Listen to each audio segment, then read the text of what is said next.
मी आता जालन्यावरून निघालोय, पनवेलला चाललोय. इथून मागं पण माझ्यासोबत अशी 1-2 वेळेस घटना घडली. आजची ताजी घटना आहे बघा, लाईव्ह घटना आहे. हे खिळे बघा, हे समृद्धी हवे.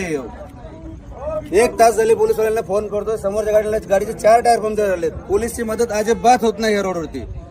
इथून मागं पण 2 वेळा, आता पण फॅमिली सोबत आहे. हे बघा पूर्ण रस्ता जाम झाला. हे बघा पोलीस इथे उभे, अजिबात आता आलेत पोलीस. हे खिळे दाखव, सगळे दाखव खिळे, पूर्ण खिळ्यांजवळ उभे. इकडे घे, इकडे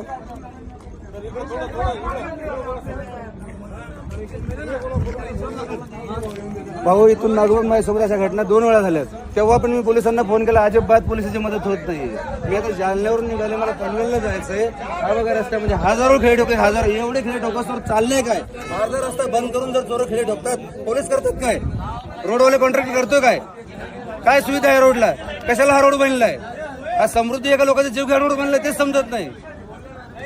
व्हिडिओ व्हायरल करा हे, आणि हे दाखवा या पोलिसवाल्यांना. अजिबात पोलिसची मदत होत नाही या रोडला.